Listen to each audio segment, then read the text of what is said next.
Bonjour à tous, salut les amis, moi c'est Olivier Chavarenne et je travaille pour EXP depuis quasiment 1 an et demi.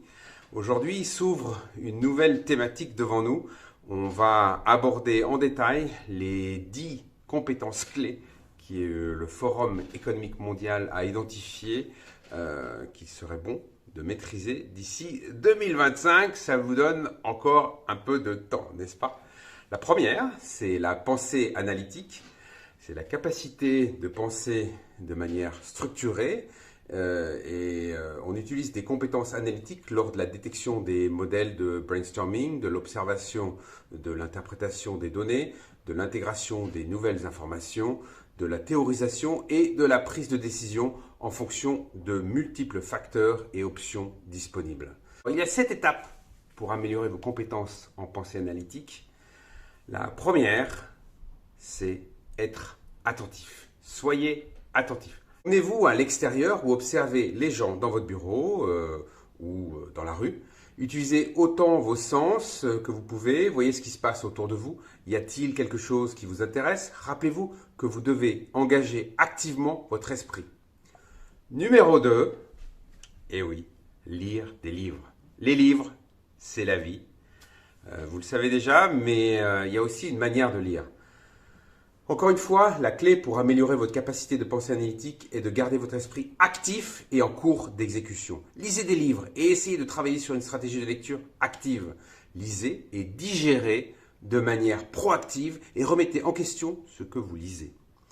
Vous pouvez poser des questions, lire à voix haute ou faire des prédictions pour rester engagé avec votre matériel de lecture.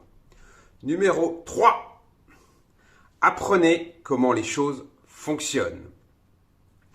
Ne vous contentez pas de trouver la solution, mais sachez exactement comment certaines choses fonctionnent. En examinant attentivement le fonctionnement des choses, vous aurez une meilleure compréhension du processus, ce qui est essentiel pour stimuler vos compétences analytiques. Numéro 4. Posez des questions. Saviez-vous que la curiosité nous rend plus intelligents? Selon le neuroscientifique Araceli Camargo, plus nous sommes curieux d'un sujet, plus il engage nos fonctions cognitives telles que l'attention et la mémoire. Cela dit, poser plus de questions peut aider à développer de meilleures compétences en résolution de problèmes, la rétention et la mémoire d'un sujet particulièrement. N'hésitez donc pas à poser des questions, surtout si votre requête est valide. Numéro 5. Jouez à des jeux de réflexion. Si vous souhaitez améliorer vos capacités analytiques, il est peut-être temps de jouer au Sudoku ou à d'autres jeux de réflexion comme des puzzles, des échecs ou même les mots croisés. La meilleure partie de travailler sur des jeux de réflexion et pour développer vos compétences analytiques est que c'est amusant évidemment et que cela ne nécessite pas beaucoup de motivation pour commencer. Vous pouvez faire ça d'une manière très distractive. Numéro 6. Pratiquez vos compétences en résolution de problèmes. Gardez à l'esprit que pour chaque problème, il y a une solution. Visualisez et soyez articulé dans la présentation d'un concept particulier. Préparez 2, 3 ou même plus de solutions à un problème. Un plan A, un plan B, un plan C. Et si possible, effectuez des tests sur chacune de ces solutions. Voyez lequel est le meilleur et le plus logique. Numéro 7. Réfléchissez à vos décisions. Prendre des décisions importantes au travail est très courant. Ainsi, réfléchissez bien et rationalisez vos décisions.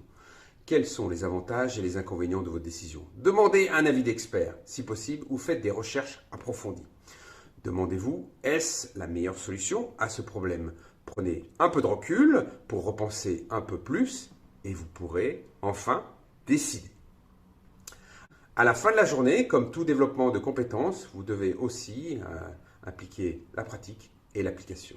Apprenez de vos erreurs, apprenez de vos expériences quotidiennes, ensuite pratiquez vos compétences analytiques jusqu'à ce que cela devienne naturellement la base.